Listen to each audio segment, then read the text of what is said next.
2 தீமோத்தேயு எல்லாரும் எடுத்து பாருங்க. 2 தீமோத்தேயு 1வது அதிகாரம். 2 தீமோத்தேயு 1:7வது வசனத்தை ஒரு வாசிப்போம்.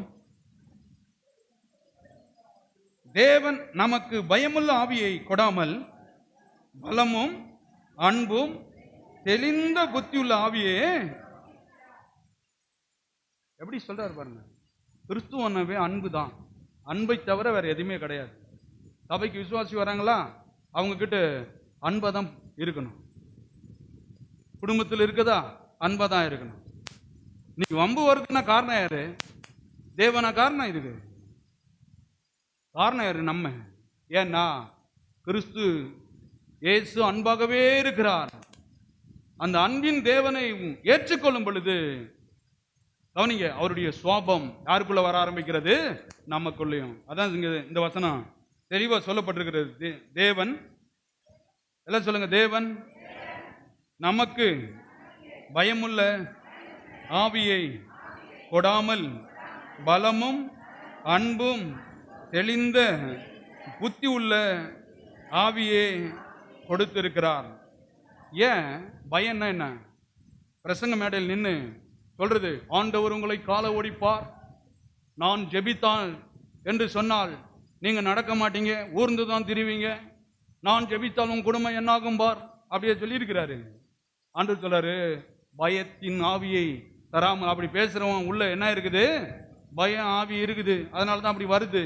ஆண்டு சொல்லு, பயத்தின் ஆவி கொடாமல் அன்பும் தெளிந்த புத்தியும் உள்ள ஆவியை கொடுத்திருக்கிறேன் என்று. அப்ப இந்த கிறிஸ்துவர்கள் இந்த உலகத்தை எப்படி ஆதாயப்படுத்தலாம்? கவனிங்க. அதனாலதான் பாருங்க, ரவுடியை கூட பாருங்க, அடிக்க வரவனை கூட சொல்றாரு இயேசு உன்னை நேசிக்கிறாரு. இயேசுநாதர் அப்ப பாரு சொல்றாரு பாருங்க. ஒரு முறை இயேசுவை பிடித்து சிலுவையிலே அறைவதற்கு முன்பாக உலகம் கோஷம் போடுது. என்னன்னு?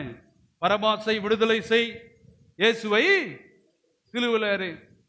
பரபாஸ் யாருன்னு ஹிஸ்டரியை எடுத்து பார்த்தா அவன் கள்ளனும் கொள்ளைக்காரனும் வேசித்தனம் உள்ளவனா இருக்கிறான். யாரு? பரபாஸ். இந்த உலகத்துக்கு கண்ணு இல்லாத சொல்லுது, இவனை விடுதலை ஆக்குங்க அப்படின்னு.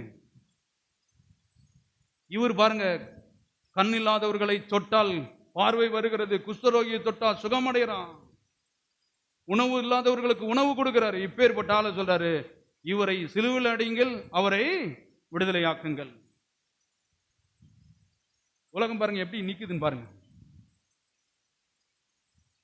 அப்ப பரபாசுக்கு தூக்கு தண்டனை கொடுக்கிறதுக்கு கோர்ட்டு தீர்மானிச்சிருக்கு. பிலாத்தின் அரண்மனையிலே ஜனங்கள் விடுகிற கூக்குரலை கேட்டு அவர் சொல்றாரு, வேற வழியே இல்லை, உன்னை சிலுவையில் அறைவதை தவிர வேற வழியே இல்லை என்று சொல்லும் பொழுது ஒரு தேவ தூதன் வேகமாய் ஓடுகிறான். ஓடி பரபாஸ் அடைக்கப்பட்டிருந்த சிறையில் ஓடுறான் பாருங்க. பரபாஸ் சிறையில் பாருங்க ஒரு ஸ்லாப்ல ஏறி உட்காந்துருக்கான். எதுக்கு தெரியுமா? இன்னைக்கு எனக்கு தூக்கு தண்டனை எனக்கு நல்லா தெரியும், இன்னைக்கு தான் கடைசி நாள், என்ன பிடிச்சிட்டு வர போறாங்கன்னு, போய் தூக்கில் போட போறாங்கன்னு பரபாசுக்கு தெரியும். அதனால வந்து சிறையின் கதவை திறக்க, யாரு திறக்கிறானோ அவன் கழுத்தை இன்னைக்கு என்ன பண்ண போறேன்? கடிக்க போறேன், கடிச்சு சாக்கடிக்க போறேன் அப்படின்னு ரெடிய மேல ஏறி உட்காந்தான். கதவை திறந்து உள்ள போனான் பாருங்க. ஒரு மனிதன் கழுத்தை கவ்வி கடிக்க ஆரம்பிக்கிறான். சொல்றாரு, பரபாசே அவசரப்படாத, அவசரப்படாத, உனக்கு ஒரு நற்செய்தியை கொண்டு வந்திருக்கிறேன் அப்படின்னு. அப்படி அவன் வாயை எடுக்கிறான். அவன் சொல்றான், இயேசுவுக்கு தண்டனை, உனக்கு விடுதலை. கரங்களை தட்டி தேவனை மையப்படுத்துவோம்.